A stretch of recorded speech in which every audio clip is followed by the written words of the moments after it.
নমস্কার প্রিয় দর্শক মণ্ডলী, আমি অ্যাস্ট্রোলজার গৌরাঙ্গ আচার্য আপনাদের প্রত্যেককে আরেকটি নতুন ভিডিওতে স্বাগত জানাচ্ছি। আজকে কথা বলবো জ্যোতিষের অন্য আরেকটি দোষ নিয়ে, কালসর্প দোষ। এর আগের দিন আমি মাঙ্গলিক দোষ নিয়ে আলোচনা করেছি, আজকে কথা বলবো কালসর্প দোষ নিয়ে। তো সবার প্রথমে বলি, আমাদের মধ্যে অনেকের মনে এই ভ্রান্ত ধারণাটি রয়েছে যে কালসর্প দোষ, এই দোষটি যদি থাকে কারোর, তাকে কালো সাপে কামড়াতে পারে। এই রকম ভ্রান্ত ধারণা অনেকের মধ্যেই আছে। তো সবার প্রথমে আমি ক্লিয়ার করে দেই, এরকম কোনো ঘটনা ঘটে না। কালসর্প দোষ থাকলে কালো সাপ কামড়াতে পারে এরকম কোনো ব্যাপার নেই। তো কালসর্প কেন দোষটা সেটা 2 মিনিট একটু বলে দেই। তো ভারতীয় জ্যোতিষে রাহুকে বলা হয় কাল এবং কেতুকে বলা হয় সর্প।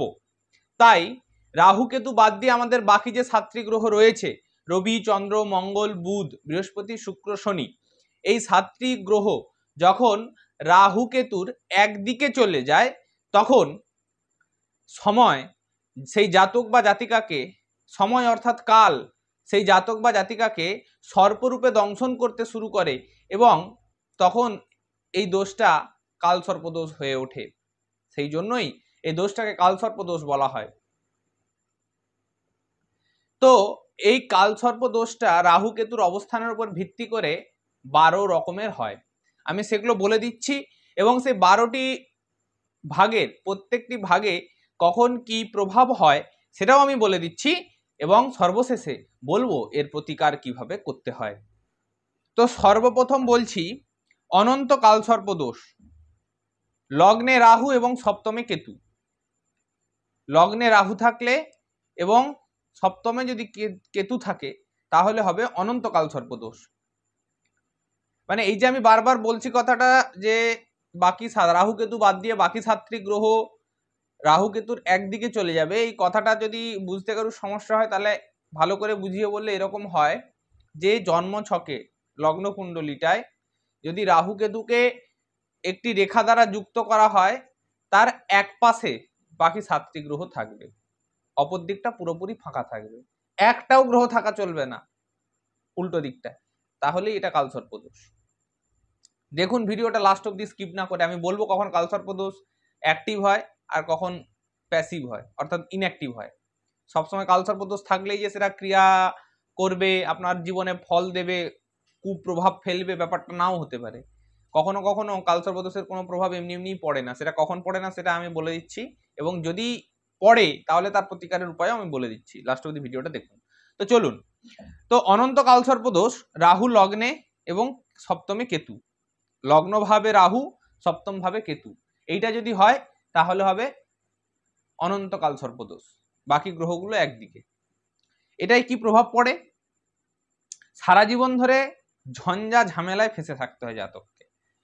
যেহেতু লগ্ন ভাবের সাথে যুক্ত, সারা জীবন কিছু না কিছু ঝঞ্ঝা ঝামেলা হতেই থাকে, শান্তি থাকে না।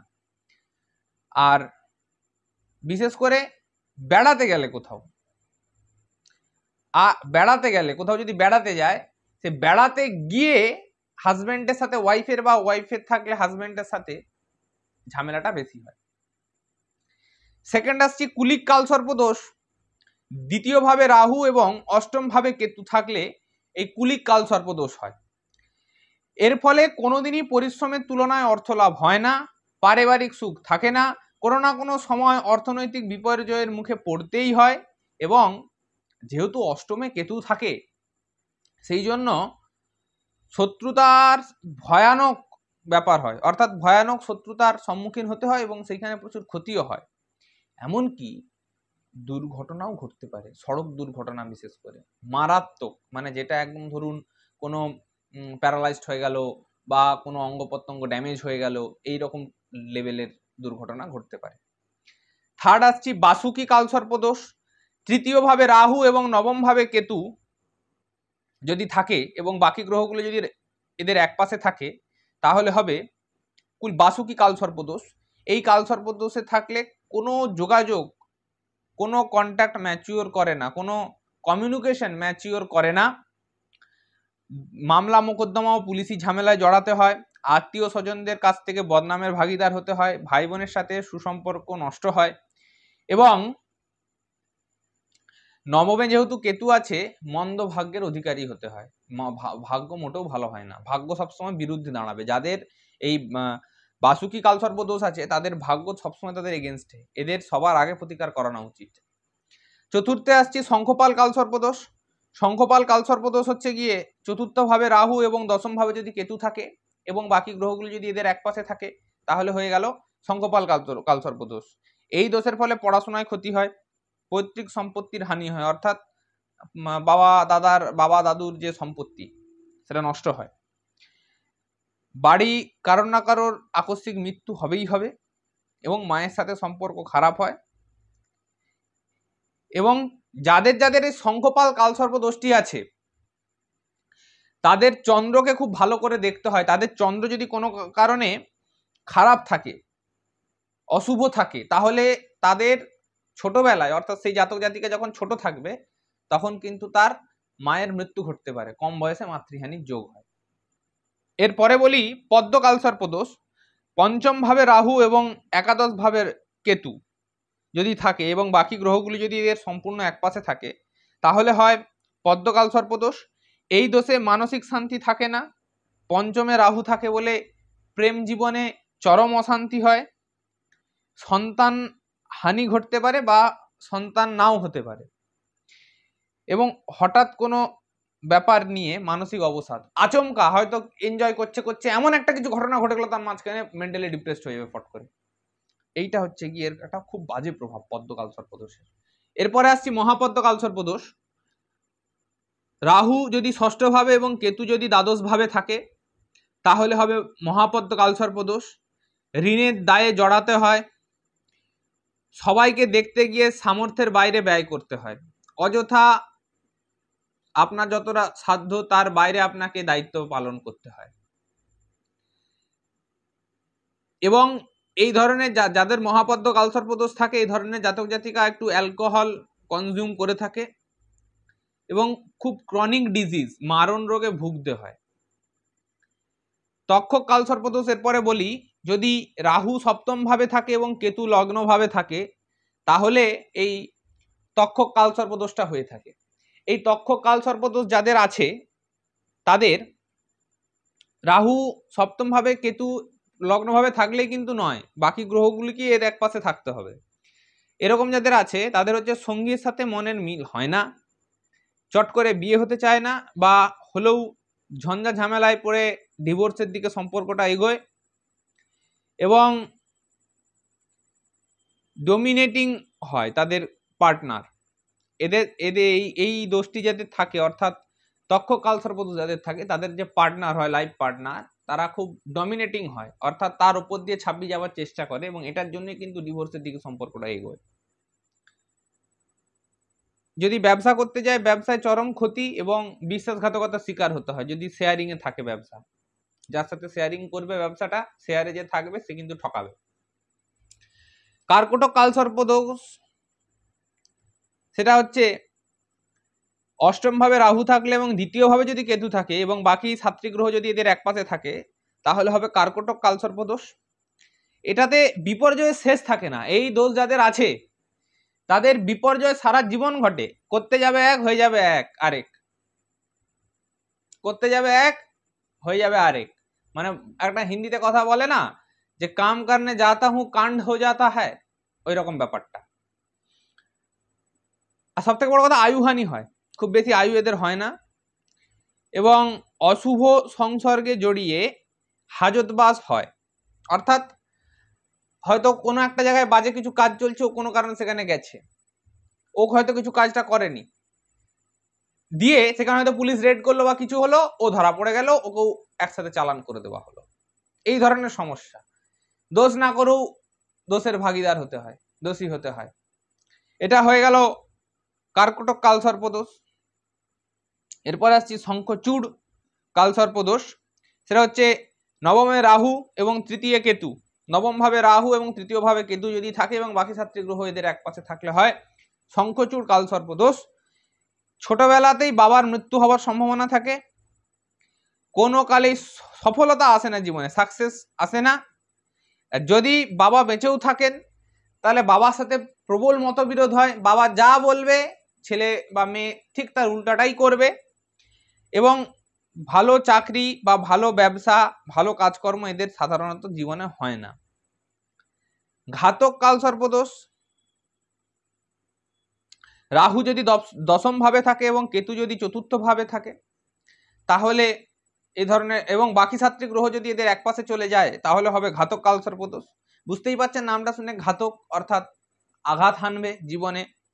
এই ধরনের জাতক জাতিকাদের জীবনে রিফ্রেশমেন্ট থাকে না এবং কোনো কিছুতেই স্যাটিসফ্যাকশন থাকে না, না কাজে, না জীবনে, না ম্যারেজ লাইফে, কোথাও থাকে না। বিষধর কালসর্পদোষের পরে রাহু একাদশ ভাবে এবং পঞ্চম ভাবে কেতু যদি থাকে, বাকি 7টি গ্রহ এদের সম্পূর্ণ একপাশে থাকলে হবে বিষধর কালসর্পদোষ। এই কালসর্পদোষে লোকের ভালো করতে গিয়ে নিজে কষ্ট পায় এবং বাড়ির কাউকে না কাউকে বিষধর সাপের ছোবল খেতে হয়, মানে একদম অরিজিনাল যে সাপ, স্নেক, ভেনোমাস স্নেক, সেটা ছোবল খেতে হয়, সফলতা আসে না। এবং যার থাকবে বিষধর কালসর্পদোষ তার একটু পোকামাকড় থেকে বিপদ ঘটতে পারে, অর্থাৎ বিষাক্ত পোকামাকড়ের কামড় খেতে পারেন জীবনে। সর্বশেষে শেষ না কালসর্পদোষ, রাহু দ্বাদশ ভাবে এবং কেতু ষষ্ঠ ভাবে থাকে এবং বাকি 7টি গ্রহ এদের একপাশে থাকে। এদের মোটামুটি জেল হেফাজত হওয়া কেউ আটকাতে পারে না, আর সারা জীবন কিছু না কিছু আইনি মামলা চলে। আর বিদেশে, মানে বিদেশ মানে ঠিক দেশের বাইরে নয়, মানে বাইরে ঘুরতে গিয়ে চরম ক্ষতির সম্ভাবনা থাকে, সম্মুখীন হতে হয়। এই গেল আমার 12 রকমের কালসর্প দোষ। এবারে বলি কখন অ্যাক্টিভ হয়, কখন ইনঅ্যাক্টিভ হয়। আপনার রাহু এবং কেতু আপনি নিজেই বুঝতে পারবেন, ভালো করে শুনুন, হয়তো ভিডিওটা একটু লং হয়ে যাচ্ছে কিন্তু দেখুন, আপনি নিজে অ্যানালাইজ করতে পারবেন। রাহু এবং কেতু এদের দুজনকে একটা লাইন দিয়ে কানেক্ট করুন। কানেক্ট করার পরে দেখুন, যদি রাহু থেকে কেতুর দিকে ক্লকওয়াইজ যেতে গিয়ে আপনার 7টি গ্রহ পড়ে, আমি একটু আগেই বলেছি যে রাহু কেতুর এক পাশে বাকি 7টা গ্রহ যাবে, অর্থাৎ রাহু কেতুকে আমি যদি একটা লাইন দিয়ে জয়েন করি জন্মছকে, লগ্ন কুণ্ডলিতে, তাহলে বাকি 7টা গ্রহ এই লাইনের সম্পূর্ণ একদিকে থাকবে আর লাইনটির অন্য আরেক দিক সম্পূর্ণরূপে ফাঁকা থাকবে। এটাই হচ্ছে গিয়ে, লগ্নটা ধরবেন না, যেখানে লগ্ন লেখা থাকে ওটাকে ধরার প্রয়োজন নেই। তো এরকম কন্ডিশন যখন হয়, তাহলে লাইনের একদিকে 7টা গ্রহ, একদিকটা সম্পূর্ণ ফাঁকা। এবারে আপনি ওই রাহু কেতুকে লাইন দিয়ে যুক্ত করার পর রাহু থেকে ক্লকওয়াইজ কেতুতে যান। যদি ক্লকওয়াইজ কেতুতে যেতে গিয়ে দেখেন ওই পথের মাঝখানেই আপনার বাকি 7টি গ্রহ পড়ছে, তাহলে এটি অ্যাক্টিভ। আর যদি রাহু থেকে কেতুতে অ্যান্টি ক্লকওয়াইজ যেতে গিয়ে দেখেন সেই পথের মাঝখানে 7টি গ্রহ পড়ছে, ক্লকওয়াইজ যেতে গিয়ে পথটি ফাঁকা, তাহলে এটা ইনঅ্যাক্টিভ। এইখানে কোনো ষষ্ঠয়ন, কোনো প্রতিকার, কোনো কিছু প্রয়োজন নেই, এবং এই যে ফলগুলো বললাম এগুলো প্রযোজ্য হবে না যদি ইনঅ্যাক্টিভ হয়। তো প্রতিকার কিরকম? প্রতিকার হচ্ছে আপনাকে 2টি রুদ্রাক্ষ ধারণ করতে হবে। কিরকম রুদ্রাক্ষ সেইটা এইভাবে ঠিক ডিরেক্টলি বলা পসিবল নয়, মানে এই যে রুদ্রাক্ষটাই, ওটা ছক বেসিসে অ্যাস্ট্রোলজাররা অ্যানালাইজ করে তবে আপনাকে সাজেস্ট করবেন। এবারে আমি বলছি, এটা ধারণ করার পরেও আরো অনেক ক্রিয়া থাকে। ষষ্ঠয়নটা মাস্ট। যে কোনো দোষ, আমি বলেছি আমার চ্যানেলের একদম ফার্স্ট ভিডিও আছে types of remedy in astrology, জ্যোতিষে কত প্রকারের প্রতিকার হয়, তো সেখানে বলেছি যখন কোনো দোষ এইটার উপরে ক্রিয়া করতে হয়, তার প্রভাব কমাতে হয়, তখন ষষ্ঠয়ন করাতে হয়। ভিডিওটা একবার দেখবেন, ক্লিয়ার হয়ে যাবে কত রকমের প্রতিকার আছে জ্যোতিষে এবং কখন কোনটা ব্যবহৃত হয়, ক্লিয়ার হয়ে যাবে সম্পূর্ণ। তো ষষ্ঠয়ন করাতে হবে। কিভাবে ষষ্ঠয়ন হয় বলে দিচ্ছি, সাধারণ ষষ্ঠয়ন নয় এটা। কালসর্পদোষ এমন একটা দোষ যেই দোষটার মানে নিবৃত্তি হয় না, কোনো কালেই হবে না, এবং যদি সারা লাইফে 10% ভালো ফল পান, 90% খারাপ ফল পাবেন। কোনো কালেই কোনো গ্রহ ভালো ফল দিতে পারেই না, কারণ সে রাহু কেতু দ্বারা ঘিরে আছে, কারোর কিছু করার ক্ষমতাই থাকে না। যাই হোক, যে গ্রহ যতই শুভ হোক না কেন আপনি পাবেন না কোনো ফল কালসর্পদোষ থাকলে, সেটা একটা খুব ভয়ঙ্কর দোষ। তো কি করে ষষ্ঠয়ন করতে হয় বলে দিই। করতে হয় গণাম্বিকা পুজো। অর্থাৎ গণেশের পুজো এবং দেবী দুর্গা বা মহামায়ার অম্বিকা রূপের পুজো করতে হয়। অম্বিকা রূপের পুজোটা হয় ঘট স্থাপন করে, এবং গণেশের পূজাটা করতে হয় হরিদ্রা গণেশ। হরিদ্রা গণেশ মানে কাঁচা হলুদ দিয়ে একটি গণেশের মূর্তি বানিয়ে তার পুজো। কাঁচা হলুদকে বেটে ছেড়া দিয়ে মূর্তি করতে হবে গণেশের, দিয়ে পুজো। আর এটা যদি না হয়, এটা করতে অসমর্থ হলে একটি চাল থালার উপরে একটা সুপুরি দিতে হয়, একটা থালায় চাল ঢেলে তার উপরে একটা সুপুরি দিতে হয়, ওইটাকেই গণেশের প্রতিমা রূপে পুজো করতে হয়। তার সাথে করতে হয় মা দুর্গার অম্বিকা রূপের পুজো, সেটা অম্বিকা রূপের পুজোটা ঘট পেতে হবে। এবারে করতে হয় শিবের রুদ্রাভিষেক। কিরকম শিব? পার্থিব শিব। পার্থিব শিবের রুদ্রাভিষেক করতে হয়। তো রুদ্রা এটা হলো, হবার পর একটা রূপোর সাপ নিতে হয়। এই রূপোর সাপটা ওই শিবের মাথায়, শিবের রুদ্রাভিষেক হয়ে গেলে শিবের মাথায় বসিয়ে ওই রূপোর সাপের উপরে অষ্টনাগের পুজো করতে হয়। অষ্টনাগের পুজো করতে হয়। সেই অষ্টনাগের পুজো করার পর হোম যাগ করা হবে। তারপরে কোনো একটি দিন কোনো একটি প্রবাহিত জলধারার কাছে যেতে হবে। নদী, সবচেয়ে ভালো জিনিস নদী। গঙ্গা নদী হলে তো অতি উত্তম হয়, না হলেও আপনার নিকটবর্তী নদী, খালটাল নয় কিন্তু নদী। এবারে ওই যে সাপটি, যেটার উপরে শিবের মাথায় বসিয়ে অষ্টনাগের পুজো হয়েছে, সেই রূপোর সাপটিকে ওই প্রবাহিত জলে হাতের উপর রেখে সাপটিকে প্রবাহিত জলে ডোবাতে হবে হাতটি। ওই জলের স্রোতের টানে আপনার হাত থেকে ওই রূপোর সাপটি টানা হয়ে চলে যাবে জলের সাথে, আপনাকে ফেলা যাবে না, কিন্তু আপনি এরকম হাতে করে ওই রূপোর সাপটি ডোবাবেন, ওই জলের স্রোতে টানা হয়ে যাবে, দিয়ে আপনার হাত থেকে বেরিয়ে যাবে সাপটা। এবং ওই যে শিবলিঙ্গটি মাটির, যেটা গঙ্গা মাটিতে তৈরি করলে ওটা ভালো হয় আরো, ওইটি যেটা যার মাথার উপরে সাপটা রেখে পুজো হয়েছে, সেই শিবলিঙ্গটিকে ওই প্রবাহিত জলধারার পাশে বসিয়ে রেখে দিয়ে চলে আসতে হয়। এইটি হচ্ছে সবচেয়ে বেস্ট প্রসেস সস্তায়ন করার। আরো অনেক প্রকারের হয়, পারদলিঙ্গে দিয়েও হয়, পারদের শিবলিঙ্গ দিয়েও করা যায়। আবার অনেকে মনসা পুজোর মাধ্যমেও করা যায়, ইত্যাদি আরো অনেক রকমের সস্তায়ন রয়েছে। এক ধরনের তো সস্তায়ন হয় না, তবে আমি যেটা বললাম এটা সব থেকে এফেক্টিভ, আমার অভিজ্ঞতা থেকে আমি বলছি।